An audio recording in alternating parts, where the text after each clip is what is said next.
keyakinan kelas? Oh, tidak pernah. Ya, coba perhatikan di papan tulis. Ada peraturan kelas, ada kalimat positif, ada keyakinan kelas. Jadi keyakinan kelas ini nantinya berasal dari peraturan kelas. Nah, peraturan kelas ini kita ubah menjadi kalimat positif. Dari kalimat positif yang anak-anakku nanti tentukan, maka diubah menjadi keyakinan kelas. Apa sih itu keyakinan kelas? Keyakinan kelas adalah sesuatu pernyataan positif yang harus kita terapkan, kita tanamkan dalam hati sehingga diterapkan dalam kehidupan sehari-hari. Anak-anakku akan menulis satu peraturan kelas yang menurut anak-anakku harus dan paling penting untuk diterapkan di dalam kelas kita. Ya, tulis peraturan satu, setelah menulis kita tempel di sini. Nah, maju kita tempel di sini. Paham? Ya. Ya, oke, Ibu akan bagikan ya. Yang tidak dapat video silakan pakai pulpen kita. Bagi sama teman Kak. Satu kata satu orang ya. Ya. Pakai pulpen kita. Atau ganti-gantian ya. Oke. Kalau sudah kita menulis, silakan tempel di depan. Tempel dulu langsung. Oke. Ayo silakan Nak. Jika sudah selesai peraturan ya, peraturan apa yang mau kita buat dalam kelas? Kalau sudah selesai langsung ditempel. Maju ke Aliena. Ya, di situ mungkin. Ya, ayo silakan tulis peraturan apa yang mau kita buat di dalam kelas. Nah, di sini teman tak ada. Oh, dilarang makan di kelas. Apalagi dilarang apa lagi? Atau mungkin buat aturan seperti apa lagi? Ya,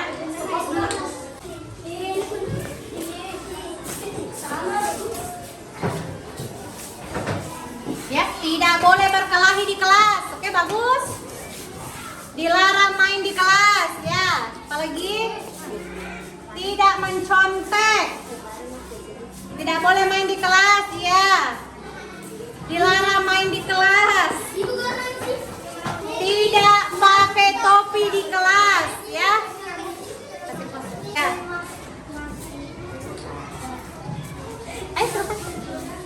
Ayo lanjut. Ya, lagi. Oke. Ada sisanya, ada sisanya. Ada. Baik, salah balikan nih. Salah balikan nih. Salah balikan. Salah balikan deh. Oke, baiklah. Anak-anakku sudah menulis peraturan kelas. Di sini Ibu bacakan ya. Ada dilarang makan di kelas. Tidak boleh berkelahi di kelas. Dilarang main di kelas. Tidak mencontek. Tidak boleh main di kelas. Dilarang main di kelas, oke. Tidak pakai topi di kelas. Dilarang bermain di kelas. Dilarang main di kelas. Dilarang main banyak ya. Tidak boleh lepas sepatu. Tidak boleh bermain di dalam kelas. Dilarang main bola di kelas, ya. Tidak boleh ribut. Tidak boleh buang sampah di kelas. Tidak boleh pakai topi di kelas. Dilarang berkelahi di kelas. Tidak boleh terlambat. Tidak boleh terlambat kalau piket. Jaga kebersihan. Tepuk tangan untuk semua. Ya, oke anak-anakku, peraturan ini kita akan buat ke dalam kalimat positif. Ibu akan pasang, kita akan diskusikan secara bersama kalimat positifnya ya. Ada yang bisa bantu ibu untuk menempel? Silakan Rani. Akilah, 2 orang bantu ibu tempel ini nak. Ayo nak sini, bantu ibu tempel. Lembar yang 118 nak. Ayo ya.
dilindungi supaya kita selamat. Berarti keyakinannya adalah keselamatan. Jadi kalau makan di luar kelas keyakinannya apa? Keyakinannya menghargai teman. Oke, bagus, menghargai teman. Keyakinan kita yang pertama adalah menghargai. Menghargai. Karena keyakinan kelas itu tidak boleh panjang katanya, Naya. Harus menggunakan kata yang singkat supaya mudah diingat. Oke, kita lanjut. Kemudian mengerjakan tugas sendiri. Kalau kita mengerjakan tugas sendiri berarti kita mandiri. Betul, berarti keyakinan kelas kita yang kedua adalah mandiri.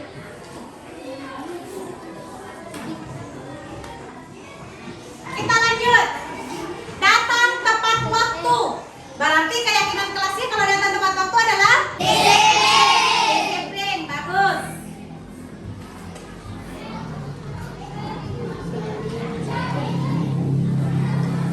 Selanjutnya, apa keyakinan kelas untuk menyelesaikan PR secara bersama?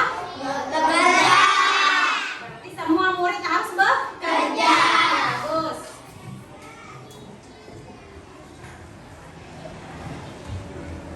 Masih ada satu, buang sampah di tempatnya. Keyakinan kelas apa yang mau kita ambil dari buang sampah pada tempatnya? Bersihkan. Apa? Bersihkan. Oke. Ada 5 keyakinan kelas di kelas kita berdasarkan dari peraturan kelas yang sudah dituliskan anak-anakku. Yang pertama apa? Menghargai. Berarti kita harus saling menghargai teman ya. Kedua, mandiri. Ketika ada tugas diberikan secara individu harus dikerjakan secara mandiri. Yang ketiga, disiplin. Datang tepat waktu ke sekolah, masuk ke kelas tepat waktu. Kemudian bekerja. Ya, ingat, yang dapat jadwal piket harus datang bekerja ya. Lanjut kemudian kebersihan. Jadi kita harus menjaga kebersihan lingkungan kelas kita. Oke, deal? Deal. Kita akan menandatangani keyakinan kelas kita, oke? Oke.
beberapa kali saya menemukan Jumardi, Bu, tidak mengikuti upacara, Ibu.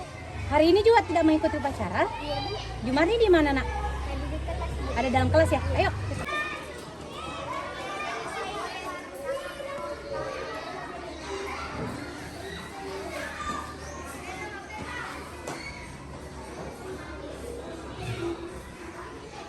Jumardi, Iya, Bu. silakan di sini dulu, Nak.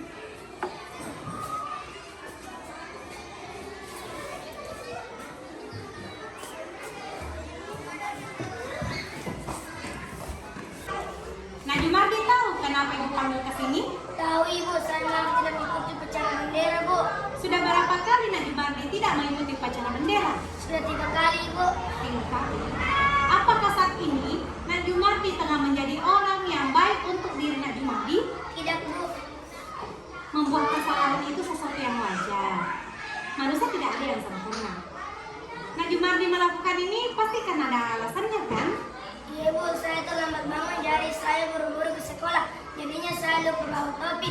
Saya malu jika harus berbaris di tempat yang lain. Makanya lebih memilih di dalam kelas, Bu. Untung kamu memilih di dalam kelas saja, Nak. Padahal kamu bisa saja bertindak lebih gegabah dari ini. Misalnya memilih tidak sampai ke sekolah. Iya, Bu, untung semangat saya untuk belajar mesti kuat, Bu. Nah, sekarang kita coba lihat lagi.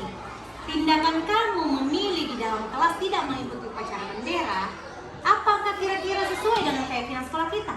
Tidak sesuai, Bu. Jadi, kira-kira keyakinan mana yang kurang sesuai dengan tindakan Nak Jumardi? Tidak disiplin, Bu. Apakah Nak Jumardi meyakini jika disiplin itu penting? Iya, Bu, saya yakini jika kita disiplin, maka kita belajar bertanggung jawab mengendalikan diri, Bu. Setuju. Jika kita ingin menumbuhkan sikap tanggung jawab dan mampu mengendalikan diri, maka kita harus disiplin. Apakah Nak Jumardi bersedia memperbaiki masalah tidak ikut upacara bendera ini? Bersedia, Ibu. Bagaimana Nak Jumardi akan memperbaiki masalah tidak ikut upacara ini? Saya akan menyetel alarm, Bu, biar saya bisa bangun pagi-pagi dan bisa memeriksa perlengkapan sebelum berangkat ke sekolah, Ibu. Selain menyetel alarm, adakah orang di rumah yang dapat membantu Nak Jumardi untuk mengingatkan? Ada, Ibu, memaksa saya. Jadi, selain alarm, Nak Jumardi bisa meminta bantuan kepada mama untuk dibangunkan dan diingatkan mempersiapkan perlengkapan sekolah sebelum berangkat ya. Iya, Bu. Baik Nak Jumardi, terima kasih atas kerjasamanya, tetap semangat.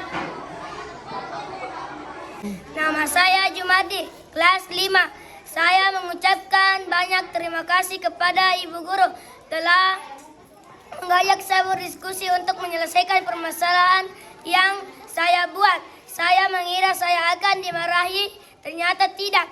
Saya senang dengan tindakan Ibu membantu saya menyelesaikan permasalahan saya. Semoga saya tidak terlambat lagi dan bisa ikut upacara. Sarangnya, Ibu.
Apa yang terjadi, Nak?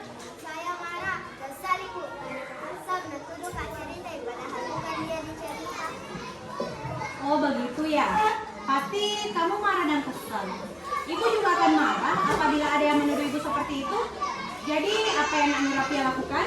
Saya berdiri, langsung memukul meja dan ucapkan itu karena suatu hal tertentu, bukan? Iya Bu, saya membela diri saya. Lagian juga saya tertawa karena memang ada sesuatu yang lucu, bukan menertawakan asal. Iya, wajar kalau Nak Nurapia membela diri. Untung Nak Nurapia tidak bertindak lebih gegabah lagi, hanya marah dan membentak. Iya Bu, masih untung saya masih punya rasa sabar, hanya membentaknya saja. Nah, sekarang kita coba lihat lagi. Tindakan kamu memarahi dan membentak Asam, tindakan Nak Nurapia kira-kira sesuai tidak dengan keyakinan kelas kita? Tidak sesuai Bu, tadi teman-teman sempat marah karena suara saya itu. Jadi, kira-kira keyakinan mana yang kurang sesuai dengan tindakan Nak Nurapia? Tidak menghargai teman Bu. Apakah Nak Nurapia meyakini jika menghargai orang lain itu penting? Iya Bu, saya yakini saya juga mau dihargai. Iya, setuju. Jika kita ingin dihargai, maka kita juga harus menghargai orang lain.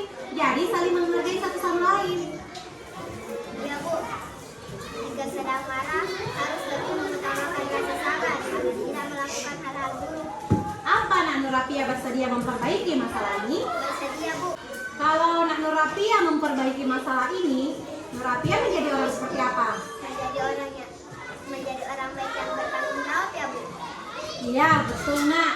Menurut Nak Nurapia, bagaimana rasanya menjadi orang seperti itu? Saya pasti bangga Bu sama diri saya sendiri. Saya bisa melawan ego, menghargai orang lain. Jadi, langkah apa yang akan Nak Nurapia ambil? Saya akan meminta maaf kepada Asam.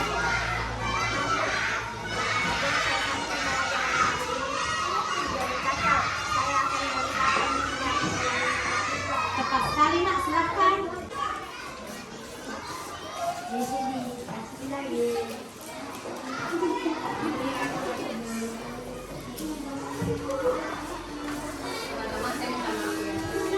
teman-teman, saya minta maaf ya, saya berjanji tidak mengulangi lagi. Saya Nur Afia, kelas 5. Saya senang berdiskusi dengan ibu guru dalam menyelesaikan masalah yang saya buat. Tadinya saya kira saya akan dihukum.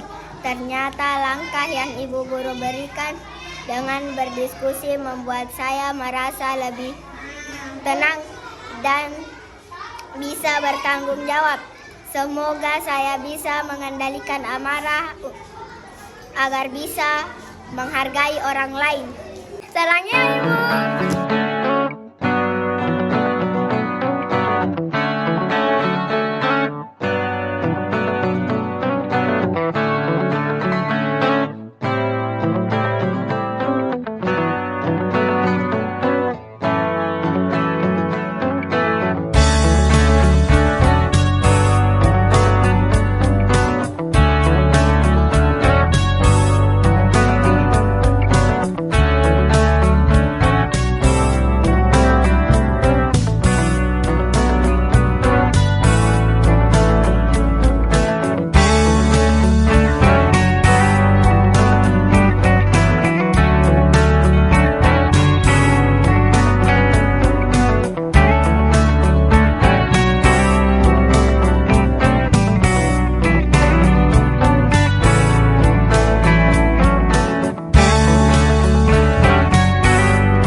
Bismillahirrahmanirrahim. Assalamualaikum warahmatullahi wabarakatuh.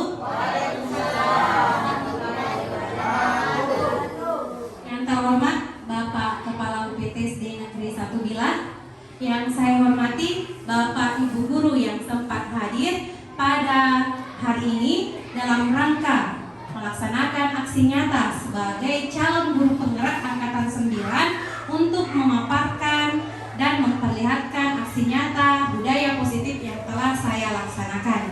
Baik Bapak Ibu, kita panjatkan puji dan syukur kehadirat Allah Subhanahu wa taala karena atas limpahan rahmat dan karunia-Nya sehingga kita masih diberi kesehatan, kesempatan untuk hadir kembali di sekolah kita ini.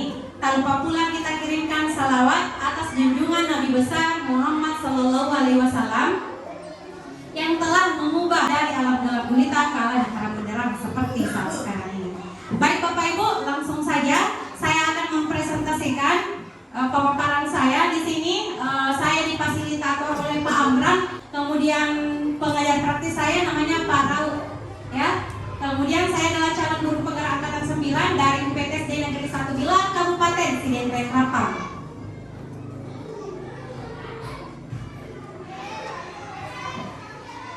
Pada hari ini saya akan menyebarkan pemahaman, penerapan, pengalaman saya menerapkan budaya positif. Kita lanjut. Nah, di sini ada tampak muka-muka orang bingung ya. Apa sih yang dia pikirkan? Nah, ada pertanyaan. Apa sih tujuan pendidikan menurut Ki Hajar Dewantara? Ada yang sudah tahu tujuan pendidikan Ki Hajar Dewantara? Ya, karena yang kita tahu kan kadang tujuan pendidikan secara nasional ya.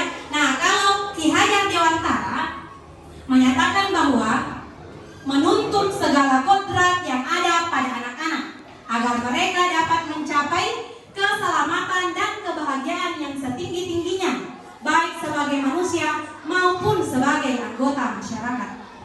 Jadi intinya di sini Bapak Ibu, itu anak-anak kita didik, kita tuntun untuk menjadi anggota masyarakat. Jadi tidak boleh jauh dari kebudayaan yang ada di daerahnya ya. Jadi di sini kita lihat dulu menuntun. Jadi guru tugasnya hanya menuntun ya. Menuntun kodratnya. Apa itu kodrat? Kodrat anak ada dua Bapak Ibu ya. Satu kodrat alam, satu kodrat zaman. Kodrat alam itu kodrat atau sesuatu yang sudah ada dalam diri anak. Sedangkan kodrat zaman di mana anak itu berkembang. Maka sama merona yang pakai kue itu pula yang dipakai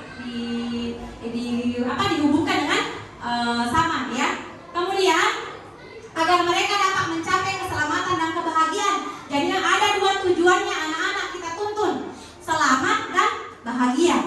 Yaitu anak-anak ibu bapak kalau ke sekolah diharapkan ini bahagia pulang ke rumahnya ya. Kemudian setingginya baik sebagai manusia maupun anggota masyarakat. Bagaimana dia menerapkan ilmu yang diperoleh di sekolah, kemudian diterapkan di dalam masyarakat. Kita lanjut ya. Agar murid dapat mencapai keselamatan dan kebahagiaan yang setinggi-tingginya, baik sebagai manusia maupun sebagai anggota masyarakat, maka jadi di sini maka apa yang kita perlu perbuat supaya anak-anak itu selamat dan bahagia menjadi manusia dan anggota masyarakat. Yang kita akan lakukan adalah menanamkan budaya positif dalam dirinya dan menerapkan dalam kehidupan sehari-hari. Nah, apa sih itu budaya positif? Budaya positif merupakan nilai-nilai, keyakinan-keyakinan, kebiasaan-kebiasaan di sekolah yang berpihak pada murid agar murid dapat berkembang menjadi pribadi yang kritis, penuh hormat, dan bertanggung jawab. Kita lihat dulu Bapak Ibu ya, poin-poin pentingnya. Itu budaya positif, nilai, keyakinan, agar meyakini anak-anak tak. Kemudian kebiasaan-kebiasaan apa yang biasa dilakukan di sekolah, tapi dalam hal yang positif, bukan kebiasaan buruknya ya. Kemudian berpihak pada murid artinya kita sesuaikan dengan keinginan dan minatnya murid. Berkembang menjadi pribadi yang ada 3 pribadi yang kita inginkan. Pertama, dia kritis, bukan kritis dalam artian memprotes segala sesuatu, tidak. Justru kritis artinya dia mempertanyakan apapun yang dia tidak pahami. Kemudian yang kedua, penuh hormat dalam artian sopan santun, menghormati sesama. Kemudian bertanggung jawab. Ketika ada yang sesuatu yang dia perbuat, dia harus bisa mempertanggungjawabkannya. Kita lanjut. Apa saja sih konsep inti budaya positif? Nah, kita lihat. Yang pertama, perubahan paradigma belajar. Jadi mejo diubah paradigma tak tentang belajar. Kemudian yang kedua ada namanya disiplin positif. Kemudian nilai-nilai kebajikan, kebutuhan dasar manusia, motivasi perilaku manusia,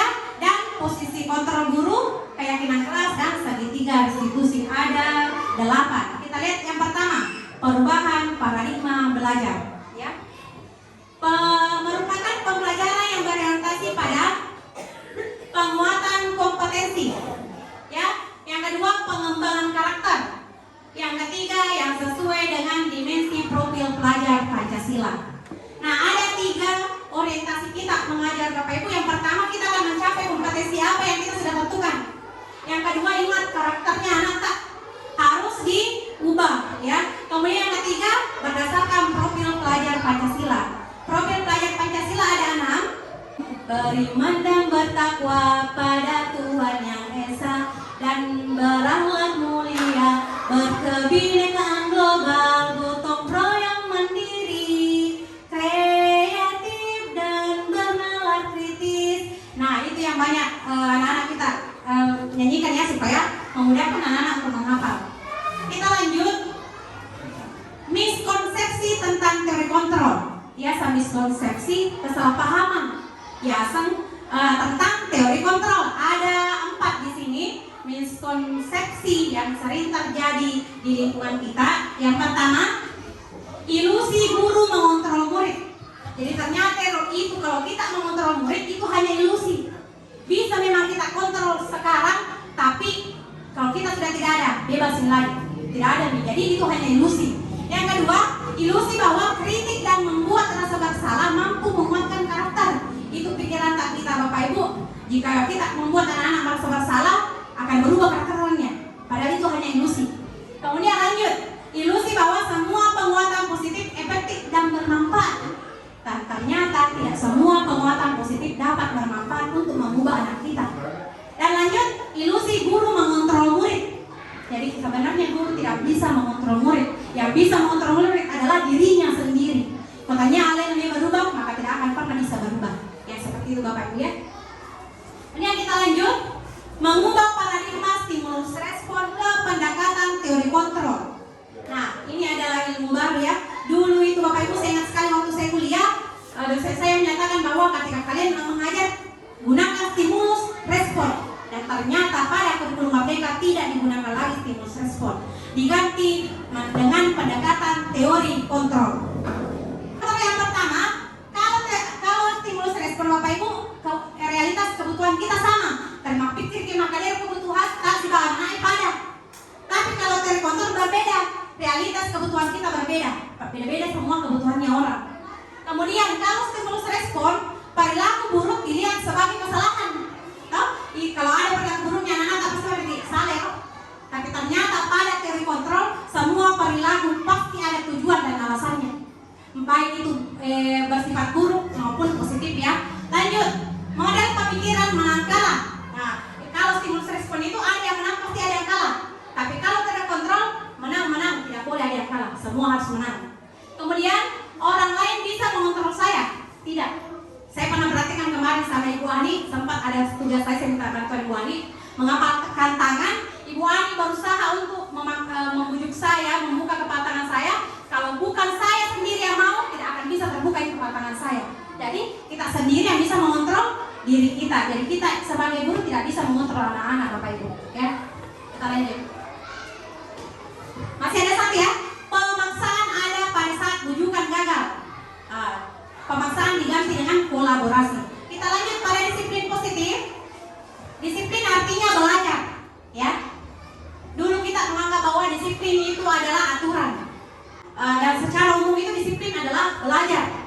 Nah, disiplin positif merupakan salah satu cara penerapan disiplin yang bertujuan untuk menumbuhkan kesadaran serta memberdayakan murid tanpa imbalan, tanpa penghargaan, tanpa ancaman, tanpa hukuman.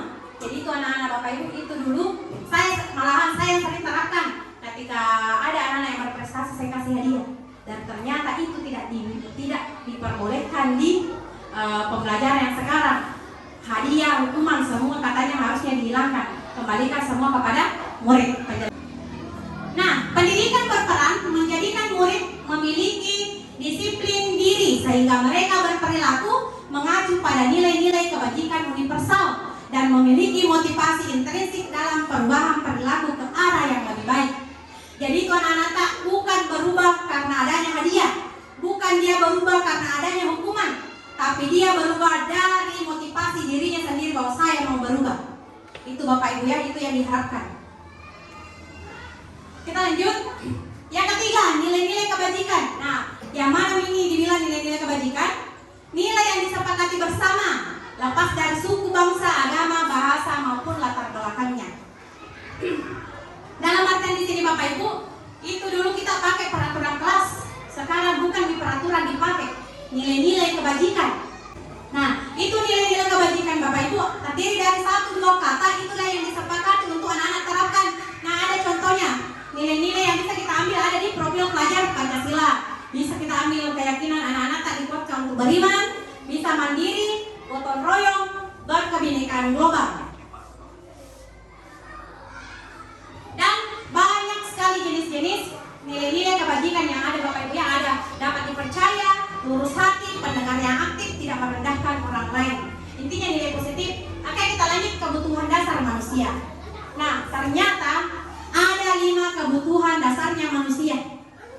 Kita lihat dulu apa sih itu kebutuhan dasar. Kebutuhan dasar manusia adalah segala sesuatu yang dilakukan untuk mendapatkan apa yang diinginkan. Semua usaha yang kita lakukan bertujuan untuk memenuhi kebutuhan dasar manusia. Jadi itu anak didik Bapak Ibu, ketika dia berbuat sesuatu pasti ada tujuannya. Ada kebutuhan yang ingin dia capai. Apakah itu? Kita periksa di sini yang 5 yang tadi nanti. Yang pertama, karena dia mau bertahan hidup. Dia mungkin melakukan kesalahan karena dia mau bertahan hidup. Penjelasannya, yang mana contohnya bertahan hidup? Kebutuhan dasar pertama adalah kebutuhan fisik yang esensial untuk bertahan hidup. Contohnya, mencakup makanan, air, udara, tempat tinggal, tidur, dan perlindungan dari elemen-elemen alam. Kemudian, jika kebutuhan ini tidak terpenuhi, individu akan fokus pada pemenuhan kebutuhan ini sebelum memikirkan kebutuhan lainnya. Jadi ketika ada anak-anak Bapak Ibu tidak terlalu aktif di dalam kelas, mungkin dia butuh hidup atau lingkungan yang baik di dalam kelas. Seperti itu maksudnya. Ketika ada perilaku buruk yang dilakukan, mungkin dia mau memenuhi kebutuhannya untuk bertahan hidup. Kita lihat kebutuhan yang kedua. Ketika memang bukan bertahan hidup, mungkin dia butuh kasih sayang dan rasa diterima. Ketika ada anak-anak tak terima kue di Bapak Ibu, kebi-kebi dia butuh kasih sayang. Ya, ini penjelasannya. Nah, dia butuh kasih sayang. Kalau dia mendekat sama laki-laki, dia butuh kasih sayang sama bapak. Ya. Oke, setelah kebutuhan fisik tadi bertahan hidup, maka ada namanya manusia mencari rasa aman. Nah, rekomendasi ke bapak ibu guru, nasib ibu guru, mungkin dia merasa aman. Makanya selalu melekat-lekat sama gurunya Bapak Ibu. Kemudian dan ada hubungan sosial. Ini termasuk kebutuhan untuk memiliki rumah yang aman, pekerjaan yang stabil, interaksi sosial yang positif. Ini secara umum Bapak Ibu ya. Kalau kita kembalikan kepada anak-anak, ketika ada anak-anak yang selalu cari perhatian sama kita, terima mencari, dia butuh kasih sayang. Nah, pas dia melakukan itu karena ingin memenuhi kebutuhan dasarnya, yaitu membutuhkan kasih sayang. Kita lihat, kalau bukan kasih sayang pasti ada. Yang ketiga, kita lihat yang ketiga, penguasaan. Dia mau berkuasa. Nah, bagaimana penjelasannya penguasaan? Bisa pakai pikir-pikir murid tak di kelas. Yang mana ini? Termasuk kebutuhannya anakku yang selalu berulang dalam kelas ya. Kita lihat kebutuhan untuk merasa berdaya, berkompeten, dan memiliki kendali atas hidup mereka sendiri. Nah, kalau bukan pun penguasaan, masih ada lagi satu. Dua, kebebasan. Dia butuh kebebasan. Apa sih itu kebebasan? Kita lihat. Nah, kebebasan adalah kebutuhan untuk memiliki harga diri dan merasa dihargai sebagai individu. Ini melibatkan kebutuhan akan harga diri, penghargaan dari orang lain, dan pengakuan atas prestasi. Ya, jadi itu anak-anak tak terima diakui. Ya, dia mau bebas. Ketika ada sesuatu yang kita berikan, kemudian dia tidak suka, maka dia mau bebas dari itu. Maka kita sebagai seorang guru cari maunya apa, akan puji anak guru tak, ya. Oke, kita lanjut yang terakhir, kebutuhan akan kesenangan. Nah, ini yang paling banyak Bapak Ibu ya. Kebutuhan dalam hierarki ini adalah pencapaian potensi penuh individu. Ketika kebutuhan dasar yang empatnya ini tidak terpenuhi, maka pasti dia mau mencari kesenangan. Ya, oke, kita lanjut. Motivasi perilaku manusia ada 3. Apa sih motivasinya itu manusia untuk berperilaku?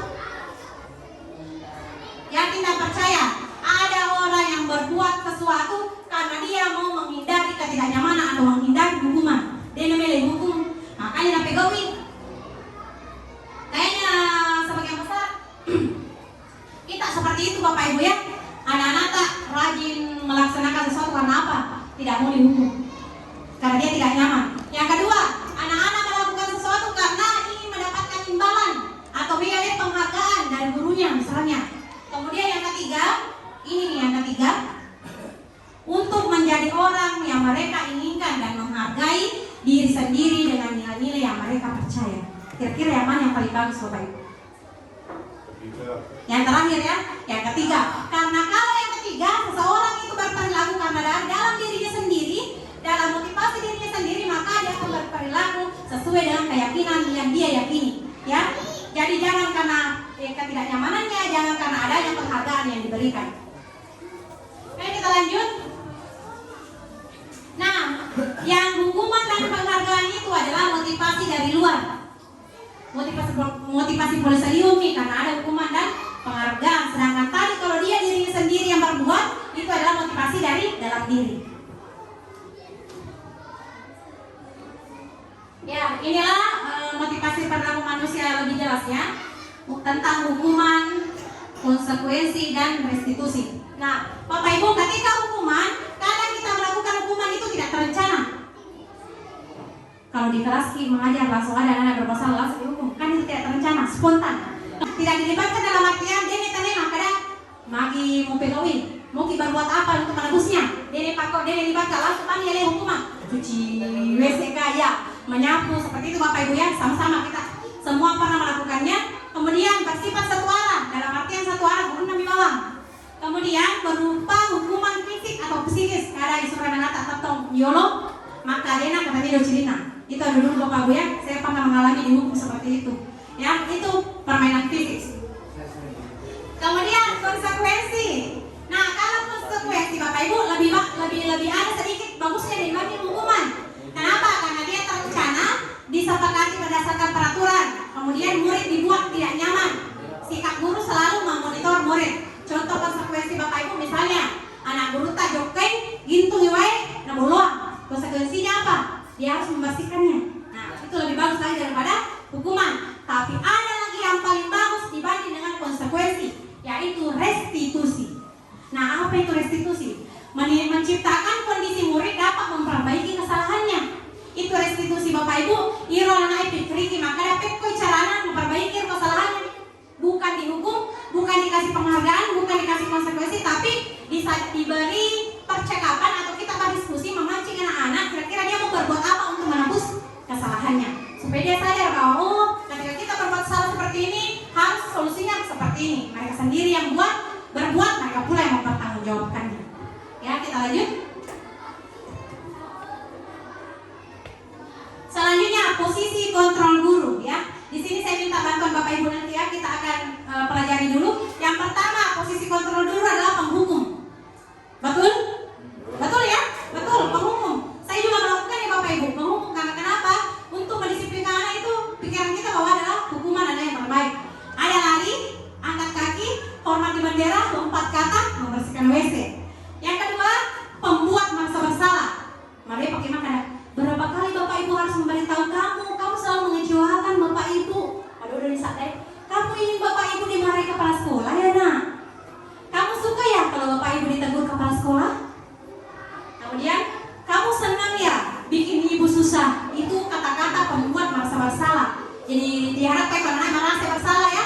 Kemudian, sebagai teman, ayo dong ikuti aturan sekolah. Tolong bantu Bapak Ibu ya. Ya sudah, tidak apa-apa. Lain kali jangan membuat seperti ini lagi ya. Inilah ucapan yang sering disebut sebagai teman. Kemudian ada juga pemantau. Tulis celen-celen mitanya. Apa peraturan sekolah kita tentang jam kedatangan sekolah? Tahu kan konsekuensinya jika terlambat? Nah, itu ucapan yang sering dilakukan ya. Kamu sudah melanggar peraturan sekolah, kamu tahu konsekuensinya?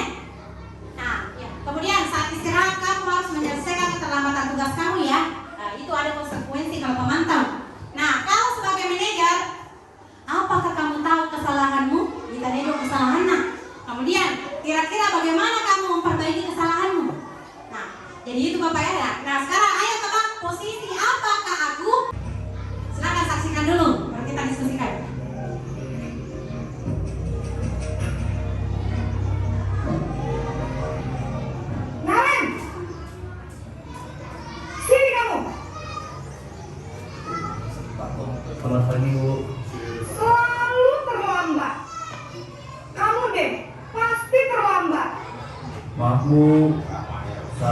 Apa? Apa coba? Alasan kamu apa lagi? Kapan sih kamu tidak terlambat? Malas sekali ya kamu jadi anak. Saya Dasar pemalas.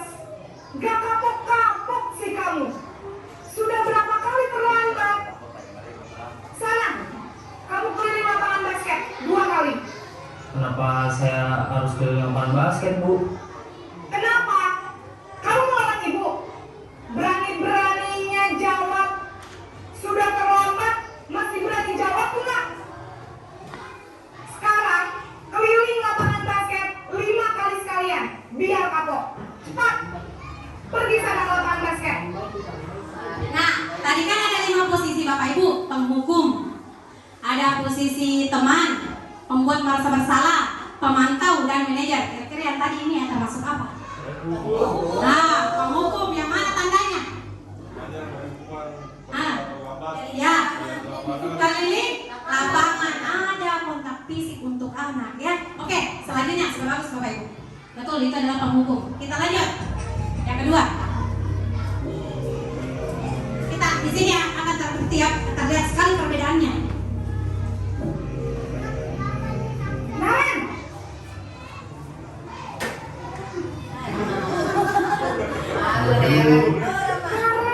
Naren. Kamu kenapa terlambat lagi, nak? Ya Tuhan, Naren. Kamu senang ya bikin ibu susah ya? Kalau kamu terlambat lagi, nanti ibu yang ditegur bapak kepala sekolah, nak. Disangka ibu tidak bisa membina kamu. Duh, gimana ini? Maaf, Bu. Duh, Gusti Naren. Kamu suka ya kalau ibu ditegur bapak kepala sekolah? Terus, sekarang ibu harus tulis apa ini di buku absen? Ini kamu sudah sering terlambat loh. Ibu harus apa coba? Maaf, Bu. Maaf sekali. Ya sudah, lain kali jangan bikin ibu susah lagi ya nak ya. Ibu tidak akan kuat lagi kalau kamu gini terus. Bisa jantungan kalau ibu ditegur bapak kepala sekolah. Sana cepat kelas. Maaf ya, Bu. Maaf sekali. Nah, sudah penghukum. Tadi sisa pembuat merasa bersalah, pemantau, manajer, apa lagi? Jadi ini termasuk apa?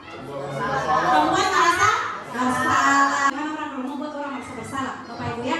Oke, kita lanjut. Iya, kalau kita ya belum terbiasa.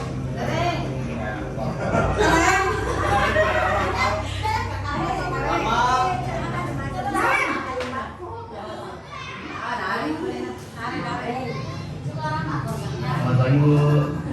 Wah, sudah jam berapa ini nak? Terlambat lagi ya sayang. Iya, Bu. Habis ibu saya membangunkan saya, Bu. Kalau kamu malah menyalahkan ibu kamu bukannya anak yang larinya paling kencang. Kok terlambat sih? Iya, Bu. Saya memang terlambat bangun tadi. Jadi, biarpun saya lari kencang, tetap gak kejar, Bu. Ya sudah sana. Nanti lain kali larinya lebih kencang lagi ya. Biar gak terlambat lagi. Bikin seneng ibu. Demi ibu. Bisa kan? Bisa lah, Bu. Ya sudah sana masuk kelas. Ibu beresin urusan absen kamu. Kamu ini ada saja. Nah, bagaimana kalau nada suaranya ini sama percakapannya? Sebagai apa kira-kira? Anggap dirinya sebagai temannya murid.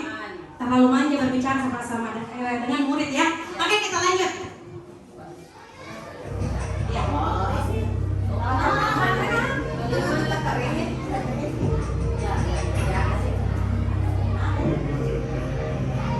Naren!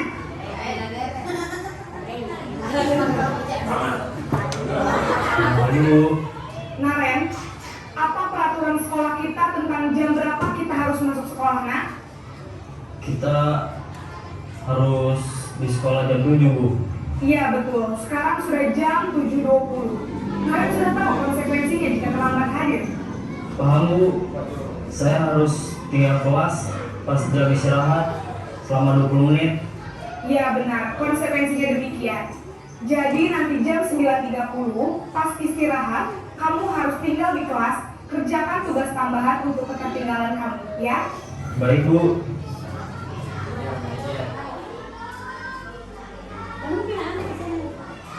Oke, kira-kira ini tadi percakapannya apa?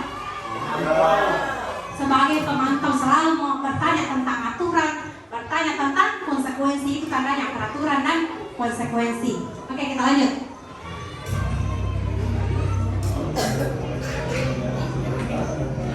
Bisa minta lihat-lihat, kira-kira kita di posisi mana Bapak Ibu ya?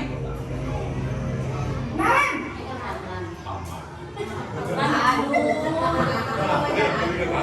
Aduh.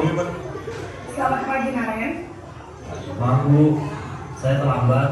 Iya, sekolah masuknya jam 7, sekarang sudah jam 7.20. Jadi sekarang bagaimana ini Naren? Maaf Bu, saya lupa setel alarm saya semalam. Baiklah, menurut kamu, keyakinan sekolah yang mana yang perlu kamu tingkatkan? Menghargai diri sendiri dan orang lain mungkin ya Bu. Setuju. Jadi, apakah Naren meyakini prinsip saling menghormati tersebut? Iya Bu, saya meyakininya. Apakah Naren bersedia memperbaiki masalah keterlambatan ini? Bersedia Bu. Bagaimana kamu akan memperbaiki masalah keterlambatan ini? Saya akan coba untuk tidak lupa menyetel alarm saya Bu. Baik, kalau Naren lupa menyetel alarm di rumah, ada orang yang kira-kira bisa bantu mengingatkan tidak? Ada Bu, kakak saya, Kak Emma. Ada lagi selain Kak Emma? Selain Kak Emma, ada ibu saya. Baik, jadi yang mengingatkan Naren adalah Kak Emma dan ibu kamu ya? Kira-kira akan mulai start alarm kapan nih Naren? Setelah pulang sekolah, akan segera saya lakukan. Baik, jadi Naren akan setel alarm untuk bangun besok pagi dan akan diingatkan oleh kakak dan ibunda Naren ya. Ada lagi yang mungkin perlu dilakukan Naren agar tidak terlambat bangun lagi. Tidak ada Bu. Baik Naren, terima kasih untuk kerjasama kamu. Sekarang kamu perlu kembali ke kelas untuk belajar. Baik Bu, terima kasih. Bagaimana ini Bapak? Manajer, anak-anak yang dibuat berpikir bagaimana cara dia mengatasi permasalahan yang telah dia buat. Inilah yang diharapkan oleh pendidikan guru penggerak Bapak Ibu. Dia mengharapkan kita selalu manajer. Nah, untuk memperdalam lagi tentang posisi ini, masih ada video pendeknya yang berbeda dari Naren, ini dalam bentuk kartun Bapak Ibu.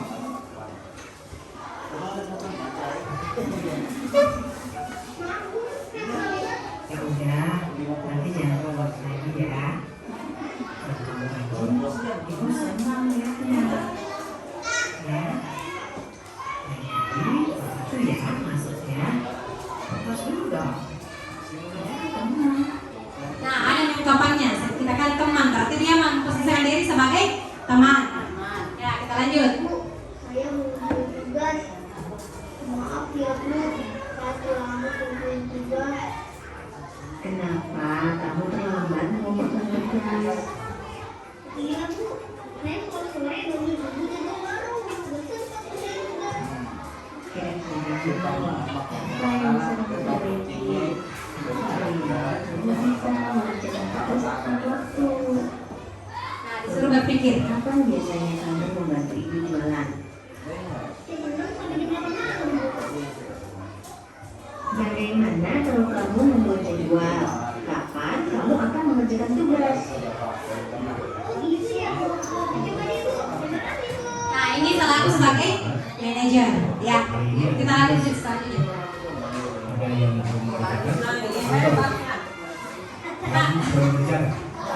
Langsung berjalan.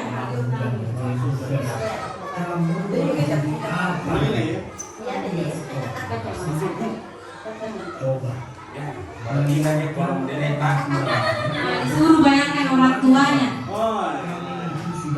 Nanti ini tandanya membuat rasa bersalah. Pagi anak-anak, silakan pakai air lain dan akan meja. Atau jawab dulu. Kamu selalu ya mengerjain PR. Sekarang kamu duduk di depan, lalu tulis. Saya berjanji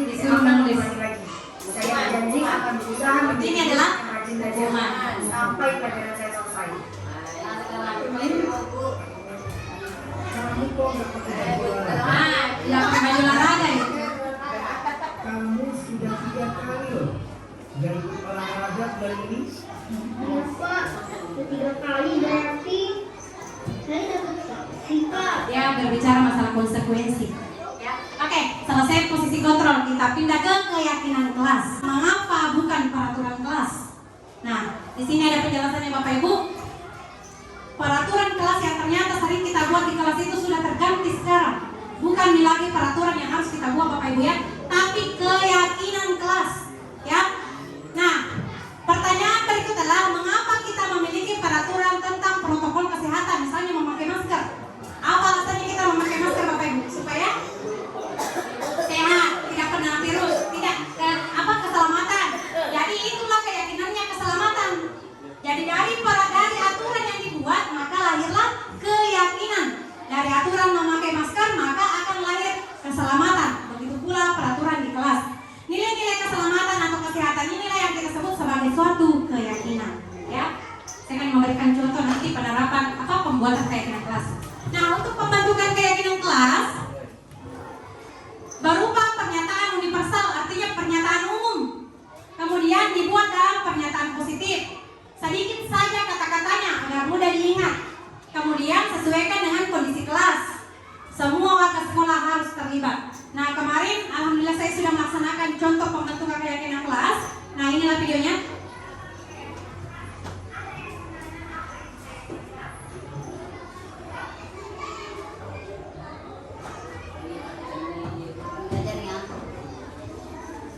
Ya, jadi di sini Bapak Ibu langsung saya jelaskan saja. Di sini saya buat 3, ada peraturan kelas, ada kalimat positif, kemudian terakhir adalah keyakinan kelas. Jadi ketika kita ingin membuat keyakinan kelas, pertama disuruh dulu anak buat aturan dalam kelas. Kasih kertas, bagikan satu kertas satu orang, silakan buat peraturan kelas yang menurut anak-anakku penting dilaksanakan di kelas. Nah, setelah anak-anakku buat silakan tempel. Nah, tempel yang mana itu anak guru atau Bapak Ibu? Setelah itu kita pandu. Misalnya kita lihat yang pertama, dilarang misalnya mencontek. Apa kalimat positifnya itu? Dihilangkan kata dilarangnya. Berarti mengerjakan tugas secara mandiri. Nah, kemudian misalnya peraturannya tadi dilarang membuang sampah. Apa kalimat positifnya? Buanglah sampah pada tempatnya. Tapi itu masih peraturan Bapak Ibu, cuma kalimatnya positif. Kita akan membawa ke keyakinan kelas. Tadi dilarang mengerjakan tugas secara mandiri. Keyakinannya adalah anak-anak supaya mandiri. Jadi satu saja kata mandiri. Itu di keyakinan kelas tak? Yang kedua, kalau membuang sampah pada tempatnya, keyakinan kelasnya adalah Buanglah sampah. apa yang kira-kira mau dicapai kalau membuang sampah? Kebersihan. Jadi 2 nih keyakinan, mandiri, kebersihan. Begitu nih kata-katanya Bapak Ibu. Kita panjang bilang dilarang ini, tidak begitu. Ya. Jadi hanya berdasarkan pada keyakinan kelas. Saya akan kasih di Nah, ini anak-anak sudah menempel peraturan yang telah dibuat ya.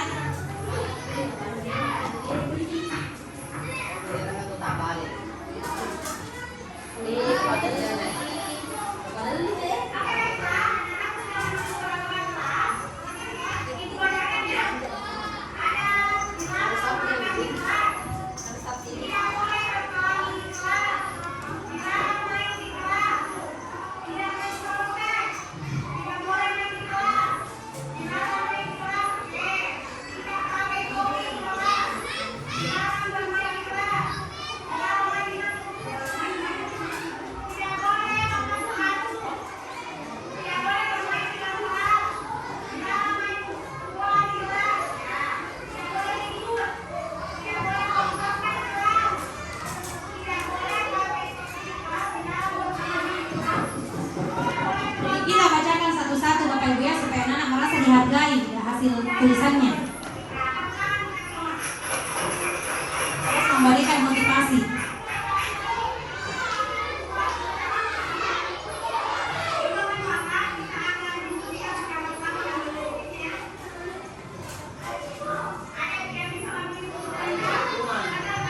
Nah, di sini kita bisa minta bantuan sama murid Bapak Ibu ya, ketika kita butuh bantuan. Di sini kita memunculkan sifat positif anak.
Setelah itu Bapak Ibu kita harus kasih tanda tangan siswa, dibuatkan daftar tanda tangan ya. Ini tanda bukti bahwa mereka menyetujui keyakinan kelas. Jadi ketika ada yang melanggar, dikembalikan kepada dirinya sendiri keyakinannya. Jadi semua harus bertanda tangan tanpa terkecuali yang ada di dalam kelas. Baik, kita masuk pada segitiga restitusi, materi terakhir. Segitiga restitusi adalah proses menciptakan kondisi bagi murid untuk memperbaiki kesalahannya, sehingga mereka bisa kembali pada kelompoknya dengan karakter yang lebih kuat. Ada 3 sisinya segitiga. Yang pertama menstabilkan identitas, validasi tindakan yang salah, kemudian menanyakan keyakinan. Kita lihat yang pertama, menstabilkan identitas.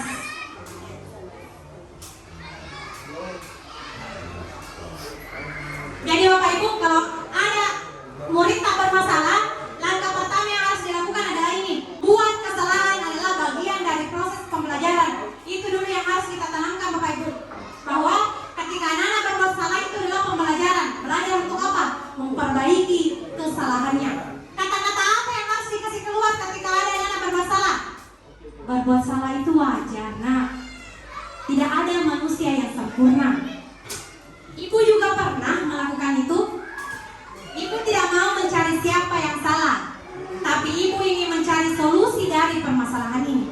Jadi inilah yang harus yang pertama kali kita berikan pertanyaan atau pernyataan kepada murid ketika bermasalah. Kita lihat apa yang sisi kedua.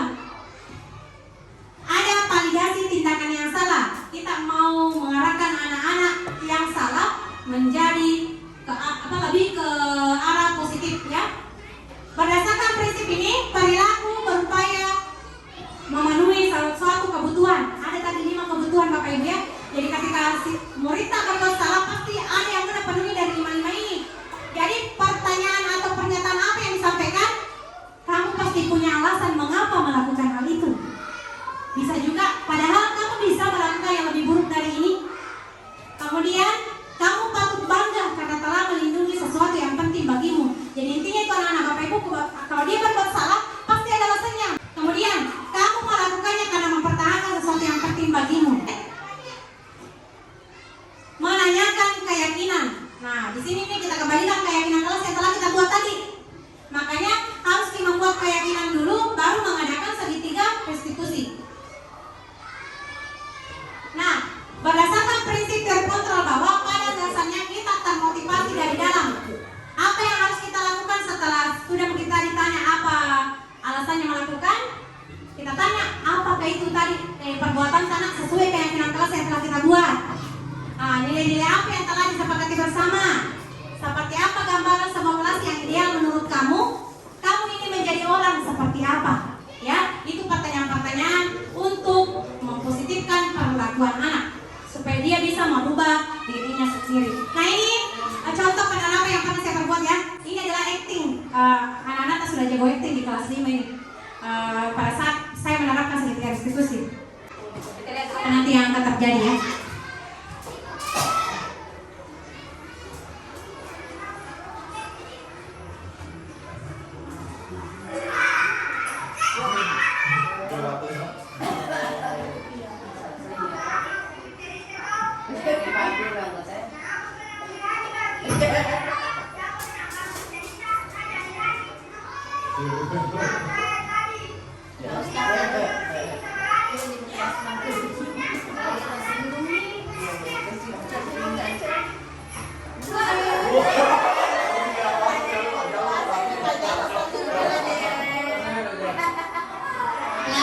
Pada saat proses pembelajaran ada perkelahian. Nah, bagaimana guru harus bersikap? Seperti ini praktik yang saya telah pelajari Bapak Ibu. Kita panggil anak yang melakukan kesalahan.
dia pikirkan sendiri caranya dan dia melaksanakannya sendiri.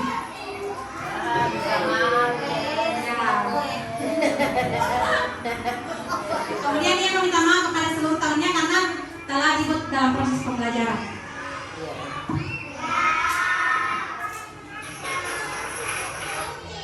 Ya, penutup. Dalam penerapan disiplin positif, hendaknya guru memiliki standar kepribadian, profesional, dan sosial Bapak Ibu ya. Jadi Bapak Ibu untuk merubah ke segitiga restitusi itu butuh proses. Marilah kita mengubahnya secara pelan-pelan. Karena saya yakin saya pun kadang Bapak Ibu ketika ada anak berbuat sesuatu pasti langsung saya pada intinya tidak menanyakan apapun itu dulu, langsung pada intinya menghukum atau apa dan segala macam. Marilah kita bersama-sama mengubah sedikit demi sedikit. Kita belajar berproses ya Bapak Ibu ya. Itulah penyampaian saya. Ada yang ingin bertanya? Oh ya, silakan Pak Erwin.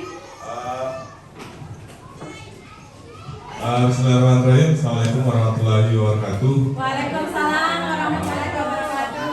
Tadi setelah pemaparan tentang budaya positif dan restitusi, yang saya ingin tanyakan selama menerapkan ini, apakah sudah ada terdapat perubahan dalam kelas? Saya kira itu yang perlu saya tanyakan. Assalamualaikum warahmatullahi wabarakatuh. Nanya Pak, yang untuk segitiga restitusi sudah saya terapkan beberapa kali dan alhamdulillah hasilnya anak-anak mulai berubah secara perlahan. Namun di sini Bapak Ibu, ketika kita melaksanakan seperti itu pada murid, yang ditakutkan kan ketika saya sebagai wali kelas yang misalnya tidak hadir, mengganti-gantikan oleh guru lain, murid saya mengharapkannya murid saya juga berlaku seperti itu. Bukan malah murid saya, bukan gua nih, ada kembali ke seperti sepatah lebih awal. Itu yang sebenarnya yang harus kita harapkan Bapak Ibu ya, perubahan murid kita, siapapun yang mengajar, siapapun yang ada di dalam kelas ini, dia tetap menerapkan atau meyakini keyakinan kelas yang telah disepakati. Seperti itu Bapak Erwin. Kalau sampai sekarang ini perkembangannya sudah mulai terlihat, tapi belum sepenuhnya. Ya, terima kasih Bapak Ibu atas kesempatannya. Semoga apa yang saya paparkan dapat ditanamkan dalam hati, dipikirkan, dilaksanakan atau dipikirkan